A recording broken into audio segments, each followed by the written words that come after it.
And we are live. Well, happy Sunday, everyone. Happy Sunday, Team HYP. I'm so glad to be here to be able to host this call for you guys and share a little bit about myself, a little bit about my story, and hopefully you are able to get some of these nuggets and you are able to apply that into your life. So, yeah, in case you do not know me, my name is Luke. I am Stephanie's other half, better half, whatever you want to call it. She is busy playing doctor and saving lives right now in the hospital. So I'm just filling in for her today. And let's get started. So as always, I always have a couple of announcements before we get into the meaty part of the call for today. So as you guys know, we're still going very strong with the 4-week gut protocol program, which is still $20 off on any completion pack that you are selling or proposing to your clients out there. So to find all the information about this extended promotion, you can check out the FAQ 5197. And piggyback riding on that particular promotion. And by the way, side note, we still also have a promotion for Job One, which was released earlier in January. So there's still a promotion of that as well. So anybody that has sold or has bought a total solution pack during the month of April and May would be qualifying for the new program of Fire and Flow. And for that, you can find all the information on the FAQ 2400. And speaking of that program, there's going to be on May 9th, which is tomorrow, there's going to be a huge takeover of that program on the Champions page. So be on the lookout for that in terms of like tips, what the program is about, how to use it, how to talk about it to on social media, how to talk about it to your prospect and everyone that might be interested in the program. So that's happening starting tomorrow. I think it's going to be going on for the full week, the same way that it was done for the 4-week gut protocol. The program will be released on May 24th. That will be for the VIP early release. And then on June 7th, it will be available for everyone at that particular point. And to find all this information and all the tips on that, FAQ 5347. And I think that's about it. And one more thing that I forgot to mention, happy Mother's Day to all of you out there, to all the lovely moms. We represent, we love y'all. So shout out, all the love to you. I should have started with that. That person, I know I get that later. All right, so let's get started with the call today. I didn't really do any slides, but I just had some notes that I wrote for myself. So I think I will just share that with you right now as we go along during this call. So let me just share my screen here quickly. Let's see if I can find those slides. Can you guys see it? Okay, good. Okay, awesome. All right, so for today's call, Stephanie kind of like titled it "Not Giving Up on Yourself or Giving Up on your dreams." But it's really some of the lessons that I've learned from a recent injury that I had. So I'm just going to share a little bit of my story with you, how I got there, and what it is that I've done to get me back to where I am or get me to where I am now. So, so here, a little bit about me. So, yes, my name is Luke. Like I said, I am married to Stephanie, and we've been coaching together since 2013. And I've been working in finance and banking before, but mainly right now, I just do Beachbody, and I am also a dance instructor and performer for some of you that may not know that about myself.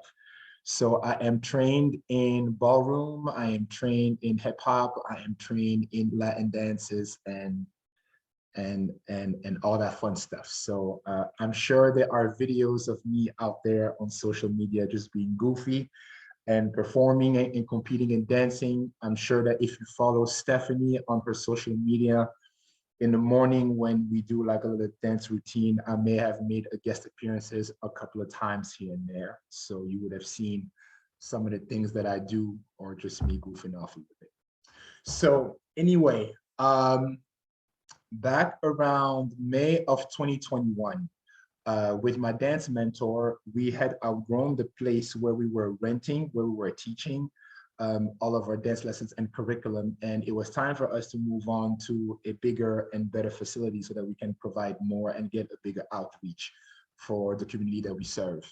And I was in charge of creating a new dance program. There was a dance called bachata, and I was very scared to do that program. Actually, I'm going to be honest, I didn't even want to do it. It was kind of like forced onto me to do it because I was the only person that was really qualified to do it. And so against my will, I kind of went with it, and I built a whole curriculum, and I started this particular program. And I didn't expect it to be as popular as it really was. People really loved it. People really raved about it. Like the word of mouth was just going really crazy. A lot, like my class was really growing in popularity, but also in consistency, and people really finding what they were looking for, and or sometimes even more than what they were really like looking for in the dance class and what I was providing. And I think I had a program of 2 months, and around the 4th week of my program, I got an injury. I partially tore my Achilles. And that happened actually while visiting my nephews in North Carolina for their high school graduation. And I wasn't even playing a competitive basketball game. I was playing with my nephew a game of horse. I had already worked out. I was already stretched and everything. And for some odd reason, I do one of the most basic dribble that you can think of. And there is a pop in the back of my foot.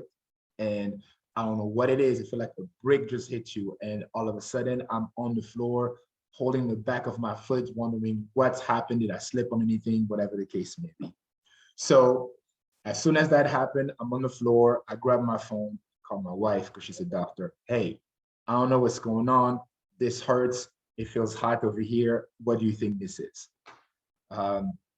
She had an idea what it was, but like she didn't tell me right away. She just told me, just don't put any weight on your foot. Just ice it, see how you go through the night, and then we'll reconvene the next day. So I sleep through the night, no problem. I tell her, yeah, I still feel the pain, but I can't really put no weight on it, but I was able to sleep through the night just fine. And then that's where she brings the news. Yeah, I think you tore your Achilles. And these words didn't register in my mind. I'm like, what do you mean I just tore my Achilles? I was just playing horse. Like, I'm sure I'm just gonna ice it and then I'm gonna be fine. No, on my way back from my trip, yeah, I had to actually, while I was at the airport, I had to actually use like the wheelchair and ask people to help me, which was a very interesting and unpleasant experience because I'm used to just be mobile, move and go about what it is that I got to do. But this time I had to rely on other people to help me. So I had to learn about patience and learn how to communicate and make people around me help me to get to my end goal. That was very interesting. And so that following Monday, we got into a conference with a doctor that got me to go get an MRI. And yes, it was a partially tore Achilles at that particular point. And even when I was talking to the doctor, things were not registering right away. I think things really register when I had to go grab my boot and my crutches. That's when I was like, oh, these jokers are not playing games. Like, I'm really gonna be in crutches now. Like, so now this is when things settle in. That like, oh my goodness, I cannot dance now. I cannot do this. I cannot do X, Y, and Z. And so all of a sudden, I went from being able to just move at 1,000 miles an hour and just do all sorts of activities and just up and moving. And now all of a sudden, you are asking me to just wear a boot where I cannot even put weight because my foot was at a particular angle. So like I couldn't even like limp on it. Like it was at a very weird angle. And if I put any weight on it, I would put more pressure and more stress on my knee, which I did not want to touch at that particular point. So now I am forced to just sit down. And For some of you that may not know this about me is I can be quite of an overthinker. So when you put me in a position where all I have to do is think, it's really not a good idea. But that was my new reality. All of a sudden, um, the simple things that I could do around the house all of a sudden required a lot of time. And I live in a house where I have some very big stairs. So now instead of just walking up my stairs 4 or 5 steps at a time, I got to go through every single one with crutches. So just going up and down 18 times a day, now I have to think and I have to schedule how many times I got to go upstairs, how many times I got to go downstairs. So that was my new reality. And I got to say the first 2 or 3 days were probably the most horrible ones because I was so accustomed to do certain things that now all of a sudden I couldn't do. So that's pretty much what happened there. Okay, so now let's go into the first lesson that I really learned that I think might be able to help you guys. So the first lessons was the importance of words and thoughts. And actually, even before I go into that, as I was thinking about this call, I was reminded of a conversation that I had with Stephanie when we were talking about the power of words and thoughts. I have a hard time accepting acknowledgement and compliments, especially when it comes to my arts, what I create, or some of the things that I do for business or whatever have you. Like when people congratulate me or acknowledge me, I don't know, it just feels weird. It feels like it should be said to someone else. I don't understand why. Or I can become very sarcastic, or I will downplay whatever you say to me. So I could perform and I will receive a standing ovation and people will come to me like, oh my goodness, it was the best thing we've seen. In my mind, I've already computed 35,000 things that I've done wrong as to why what you said is actually not really accurate. And as I'm sitting with Stephanie and we talking, after she listens to me, she was really honest and she said, I think you manifested your injury. And I thought to myself, now why on God's green earth would I manifest this injury? Like, why would I want something this bad for myself? And after questioning that, she made me think about something. When it comes to dance, I had a tendency to say, I enjoy being backstage more than I enjoy being in the spotlight.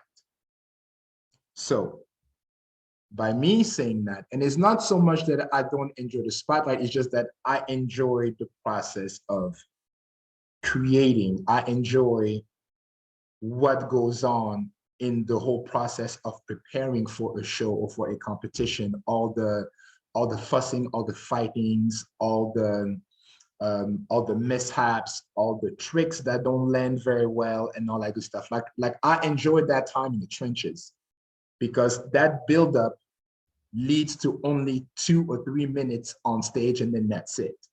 So I remember more about that time spent backstage than I do on stage. And so, at least in my mind, this is what I mean, like when I say that.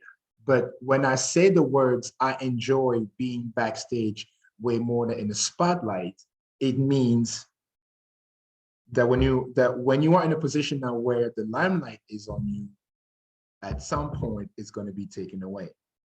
And when I think about it, my program was doing very well. And all of a sudden, as speaking up steam and things are really going for me, it's taken away from me. Because I had cast it out there to the universe, or I said it out loud, I don't like the spotlight. I prefer to be backstage. So the universe in a way was like, well, okay, we're gonna put you in a position where you can be backstage now. There will be no lights on you because nobody's gonna care about you sitting in your house on the couch with a boot on, with your foot elevated. Nobody's gonna really much care about that. And that's pretty much what happened. And when she said that, and when I was able to really think about it, I was like, wow, out of all the things I could have manifested, that's the one that I decided to manifest. So that just made me think, okay, now I really got to be a little bit more serious about what it is that I say to myself or what it is that I say about myself. And so that brings me now to that first lesson, which is that our words and our thoughts impact what we manifest in life in terms of like what we think of ourselves or how we view ourselves, you know? It can be argued that words are where our real power really lies, right? Our words provide a bold affirmation of our innermost thoughts. So they are confirmation to the world of how we see ourselves, how we see others, and how we see life. You know, that means that, so that same affirmation is what enables our thoughts to manifest into reality. And, you know, I want you guys to really take the time to think about in your life. And this does not really just apply for Beachbody. It can apply to other parts of your life also. Like in what areas of your life are you talking in a not so positive life, you know, like in a positive way, you know, and in what other, like in what areas of your life can you improve in how you talk about yourself, how you view yourself, or how you say things to others about yourself, or even about others, right? So that is one big lesson that I've learned in terms of like, and sometimes we think, for me, sarcasm is not so much a big thing, but like I use that tool quite a bit. So sarcasm may seem like, you know, like a jokey way, ha ha ha ha. It's not like a big old thing, but you'll be surprised how sarcasm can, in my case, come back and really bite you or pop your Achilles, right? So now the second part of that same lesson, words and thoughts. So like, this is how I got there. So I got there through my sarcasm and to always repeating myself. I mean, always repeating to myself that I like to be backstage and not so much in the limelight. I mean, you might probably see me, you may have probably noticed if you've been around me in social settings, I tend to be the quiet one. I don't really like to be the life of the party. I know how to be social. I know to be sociable. Like I know like how to be around people, but my preference will be to just sit around and listen and just be a fly on the wall and just enjoy myself that way. I will probably come to life if you ask me questions, but if you put me in the center, I will shy away and I'll just try to just go into a different direction.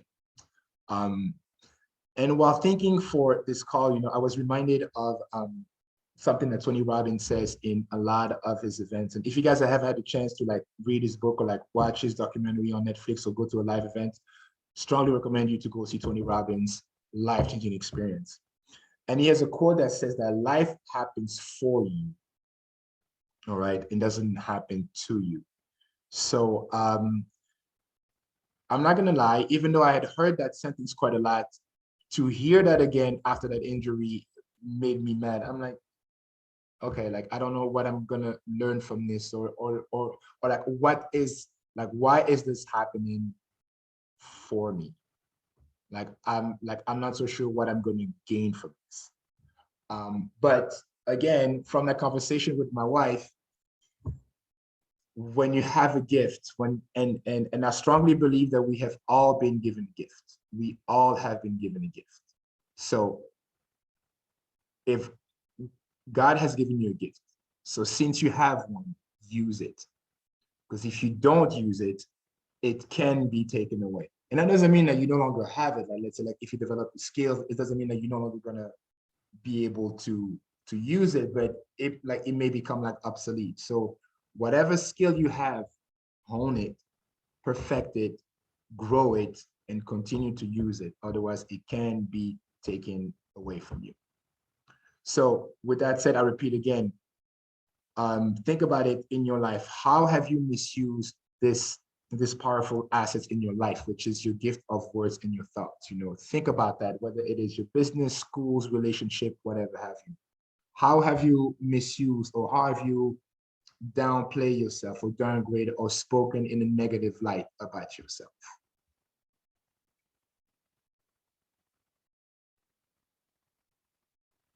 Now, the second lesson that was granted to me through this particular injury was time. This injury forced me to actually sit down and relax. I know that I live a pretty busy life in terms of like training and everything else that I had to do.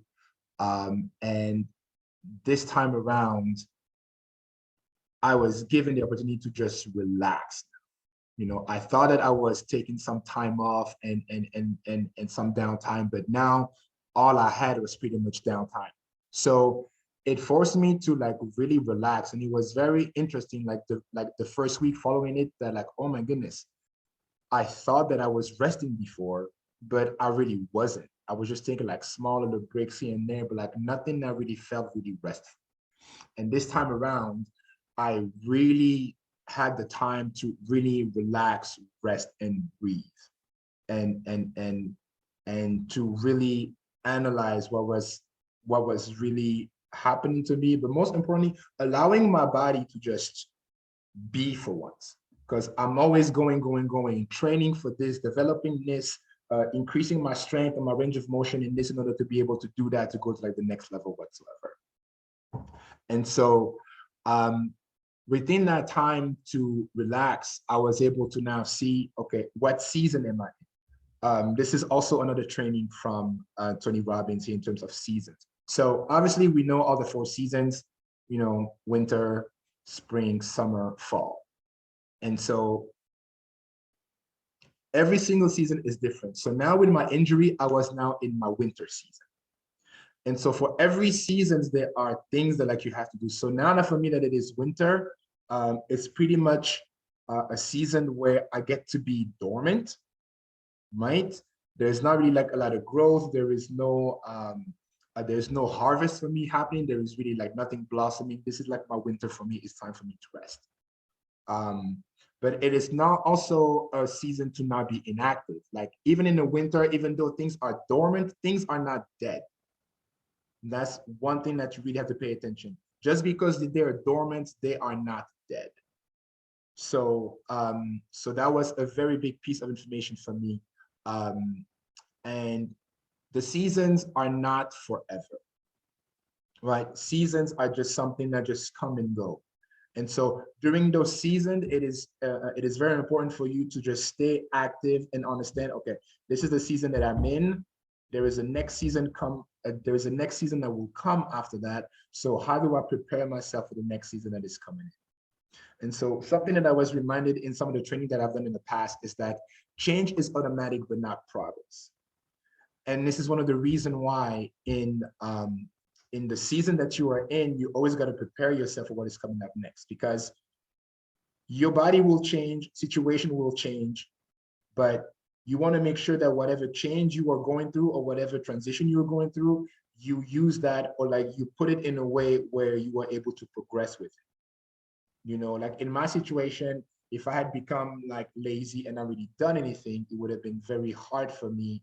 Now that for me, it is kind of like spring for me, it would have been a very slow start.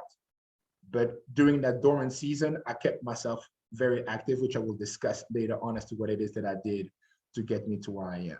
So you want to be very careful as to what you're doing in the season that you're in to prepare you for the next season. So, and that's a question that I propose now to you. So what can you do to make that change a progress? So how can you benefit from the season that you're in? You never want to think that the season that you're in is a punishment. Everybody goes through their seasons. Everybody does, right? So how do you prepare for that? So let me tell you guys what it is that I've done. And I went back to the basics. I went back to the fundamentals. And as a very famous comedian of Eddie Griffin says, fundamentals, fun to mental. I went back to the basics. I went back to the simple steps that I could do, that I would be able to do every day, and build now this new momentum, despite of me being in the cast and not being to be as mobile or do the things that I really want to do on a regular basis. So I use actually the 4 vital behaviors of Beachbody. And I love that because it is not only something that you can use just for this business, it is something that you can use for everyday life. And I'm just actually going to share with you how I implement those behaviors onto like my daily life. So be a proof of the product, right? Be proof that like the product works. So obviously, the very common sense one was I continue to work out. One of the first questions that I remember I asked during my conference with my doctor was, what am I allowed to do? What can I not do? And my doctor just told me, okay, I would recommend you to just work on your right leg right now because your right leg is already going to work very hard to support the workload that your left leg cannot do. So I don't want your left side, I don't want your right side to be bigger than your left. So right now, lower body, don't do. But upper body, fair game. So if you want to go back, you will see on my social media, at least on my IG before it got hacked. Yes, that's another topic for a different day. I continue posting my workout on a daily basis. I continue to share that, hey, I'm not able to work on this. I'm not able to do leg day. I'm not able to do cardio, but that is not stopping me. I'm still working on this. I'm still working on that.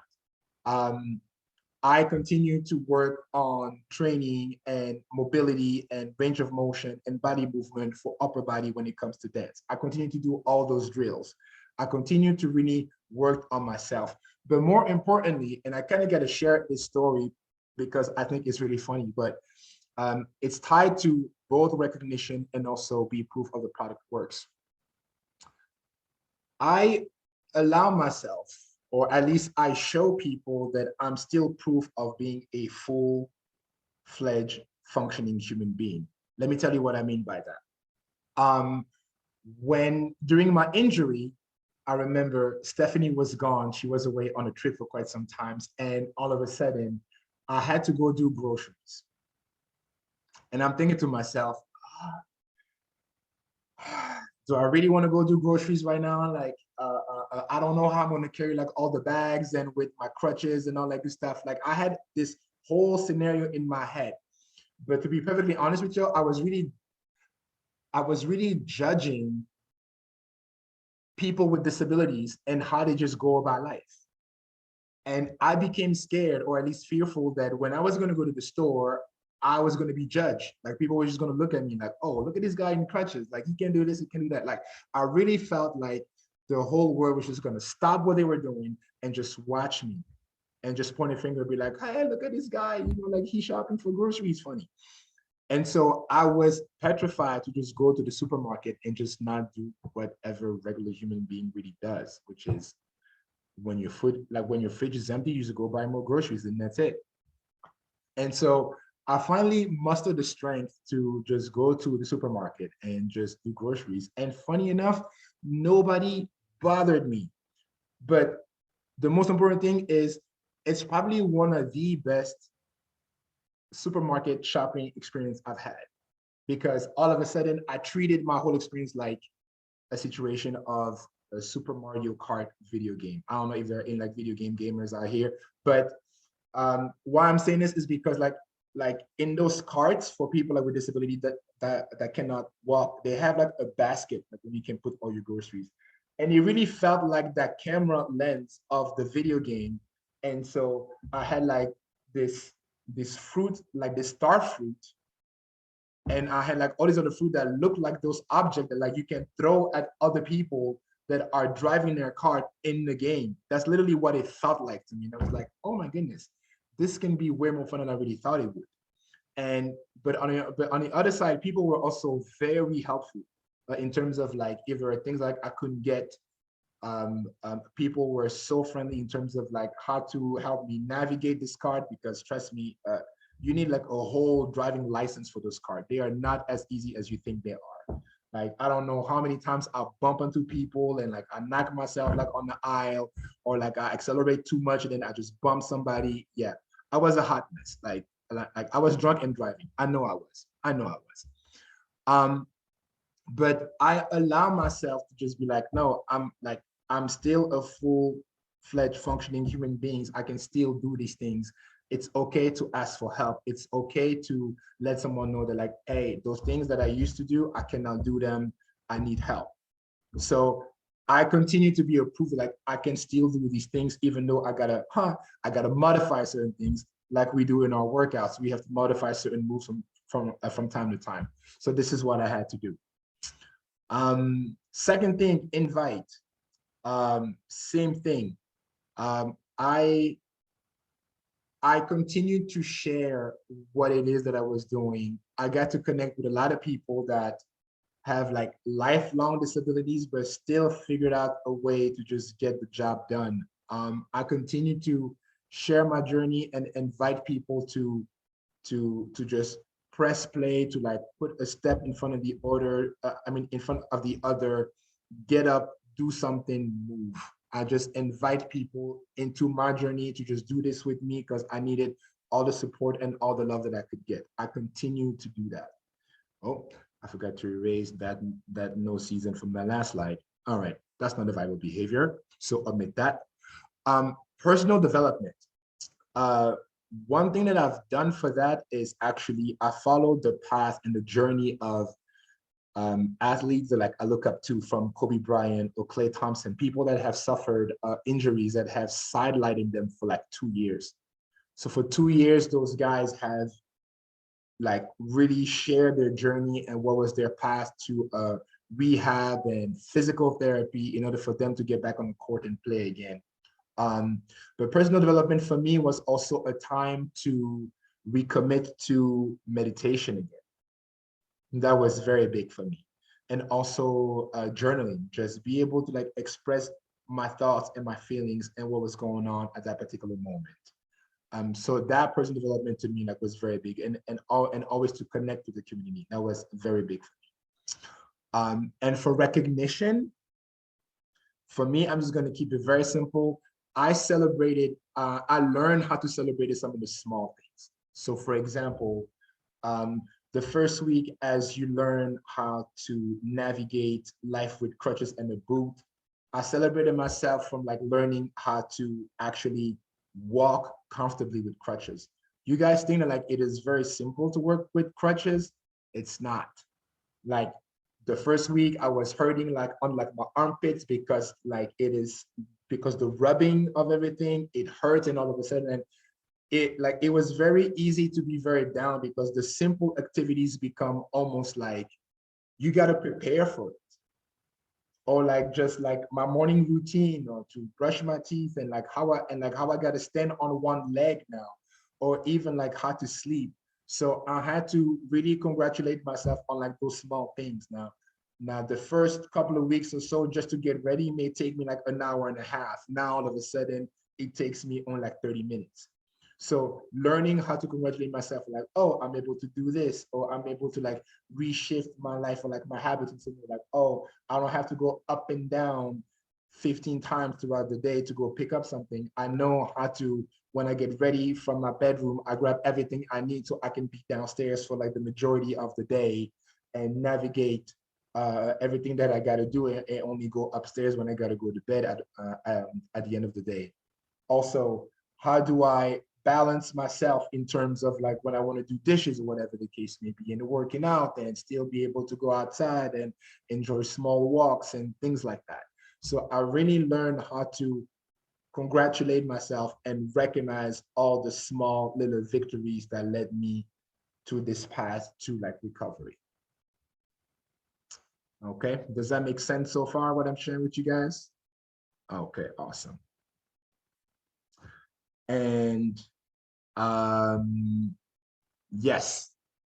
And so for this 4 lessons, I was actually thinking about it, but I kind of thought like it would be fun to do this. I'm actually going to share with you something that I actually used to teach in one of my dance class, that I revisited, and I thought that it was very applicable for me and what I have gone through and how I've been able to get back to where I am right now. So, so you guys get an exclusive sneak peek as to the things that I teach in my dance class, and how it is not only applicable to the dance floor, but how you can apply that in your business and in your life in general. So when you are a newbie and you come to my dance class and I teach you how to dance, one of the things that I break down to you is, in order to be a great dancer, you need to have proper balance. And in order for you to have good balance as a dancer, you need to pay attention to 5 different areas. Number one, you need to have your head up. Why do you have your head up? Because the head would be considered the heaviest part of the body. I'm sure that people can argue it might be the leg, whatever the case may be. But the head is the heaviest part of the body. And this is very important that we have the head up, because even though at first when you learn a new step, you may have your brain on the ground, like on the floor, because like you try to see like how your feet are moving. You want to have your head up, because your head up is wherever you are casting your vision, wherever you're casting your energy, it is where your energy goes. So you want to be able to have your head up so that you can see what's going on around, especially when you find yourself in a social setting, or like when you go out social dancing or what have you. When you're dancing with someone, number one, you want to have eye contact that lets you know that you are actively present with that person. But number two, you're also able to navigate what's around you. You want to know that like when you are dancing with someone, you know where to move, you know where to be, you know who is doing what around you, so that you don't knock your partner next to the couple next to you or behind you, or whatever have you. That is one of the reasons why you want to keep your head up. The second thing you want to think about in order to have proper balance is to breathe. And breathing does 2 things. What's everything? Breathing allows you to relax. By you being relaxed, you are able to open up your whole body, which means that the energy can thoroughly flow throughout your entire body. If you hold your breath, you get to tense a lot. And funny enough, in dancing, one thing that you learn is when you don't breathe, you tense up. And when you tense up, you become heavy. The heavier you become, the harder it is for me, especially in partner work or like in couples dancing. It becomes very hard for me to be able to communicate with you and move you and navigate the dance floor the way that we are supposed to. Not only that, when you are breathing in a very shallow manner, or if you don't breathe, you get to dance a lot. And like you become to be very dense. That's what I mean by that. And you don't want to be dense because your shoulders are the widest part of your body. And the reason why you want your shoulders open is because your shoulder brings you balance. That's what allows you to be able to move now and do whatever body movement that it is that you want to do. So by breathing, it already affects now the energy moving through your body, but also now you compromise your balance actually when you're dancing, right? The third thing is you want to have your arms up. Now, it's not like arms up like you being arrested or something. It's more so you want to have your arms and your hands above your hip. And the reason why we do that is because if you watch dance shows, you will see that your arms and your hands are an extension of what your body is doing. But if if your hands and your arms are alongside your body, it has dead energy. And wherever there is dead energy, you are compromising the fullness of what your body or what the movement can be. So ask yourself this question: in what areas of your body you're not fully breathing, or in what parts of your life are you moving with dead energy, where you're not breathing life into it? Okay. Next, you want to dance on bent knees. So some of you may not know this, but salsa, for example, is an African dance. And most African dance has one thing in common. They all have bent knees when you are dancing so that you have access to your hips. Your hips are where all the flavor of the dance is coming from, because your hips are connected to your lower back, which also connect to your core, which means it brings you stability. And a very easy way to look at it is, if you ever walk, you never walk with your knees completely locked, because when you walk with your knees locked, first of all, good luck trying to do that. But number two, you will move in such a very unorthodox way, it will be very uncomfortable. So now you are restricting the fluidity of your movement, which is not what you want.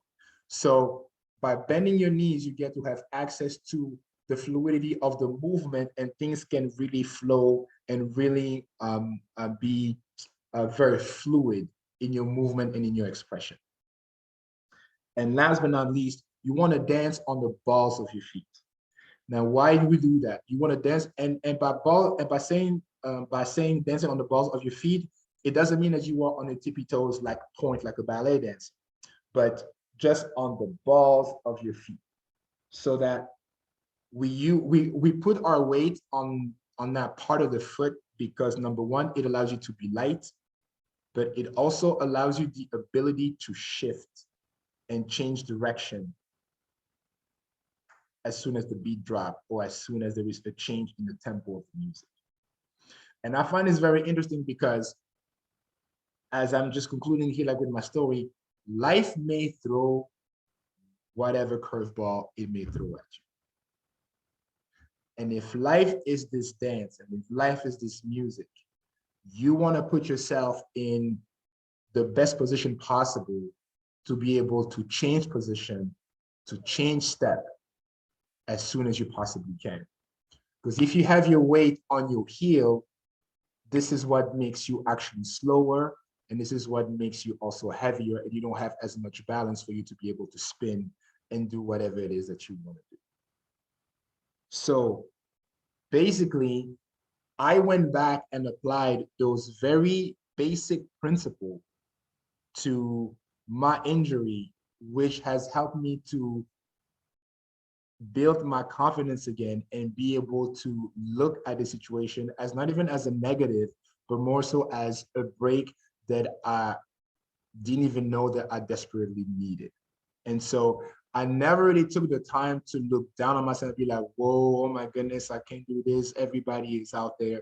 It really allowed me to go back inward, and not inward in a way where I get to really like self-sabotage it and have like negative thoughts about myself. It really allowed me to just really assess the situation and look where I'm at and really realize that, okay, it's not the end of the world.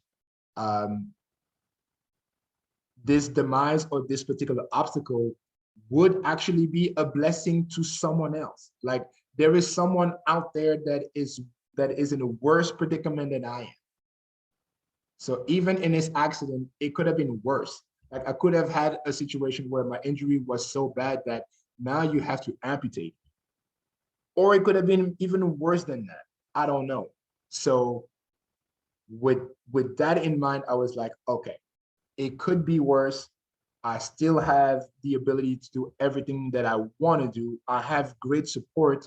I have great tools. I have great mentors. So why would I just waste my time and my energy pretending like, oh, it's the end of the world. I'm never going to go back to dance or this and that and the third. So I just focused back on those fundamentals and I started to build up from there. And I can gladly say that now I'm in spring season right now. I enjoyed my first full night of dancing actually last night, and it felt really weird, but enjoy myself. I have to ice my Achilles today because it's like telling me, okay, like you did a little too much, but I'm there now. So there are, I'm sure it's going to be probably summer for me at some point as I will start to network again and talk to promoters and directors of like dance festivals and dance conventions. And as the world is opening back up, that means that people will want to get, I mean, people will get married again and have like big gatherings and all that good stuff. So people will want to work on their first dance as newlyweds. So all that's going to come back up. So now I use this winter time to not only work on myself mentally, emotionally, but also physically to find out like what my body can and cannot do, how to improve my body, but also how to work to prevent certain things, develop new and better habits in terms of like how I eat or like how I rest, and things of that nature to really get me to where I am right now. And so now that I have a newfound appreciation for what the body can do, yeah, I'm just ready to just get back out there and just be a little bit more on the spotlight. So that is my my wish and my hope for you all. So And that concludes my call for today. So let me see what was on the chat. I should have trusted that gut feeling. Yeah, you're right about that, Anna. Yeah, the coming off the green line and a walk on it for 3 days. That's very true. Mindset is everything. You right about that. You are very right about that. So yeah. So do you guys have any questions about what I shared tonight? Did you find this very helpful? Do you see where you can based on what I shared, can you just do that particular homework to look in your life and see where some of the things are applicable and where you can see yourself just making that shift and making that change? Okay, that's awesome. That is awesome. Well, if there are no questions, I will totally release you. I'm kidding. That will just conclude this call. I hope that you guys enjoy your Mother's Day, enjoy your Sunday evening. I'll make sure to post the recording of this call very shortly, and we will see you very soon. Love your team. See y'all later. Peace out.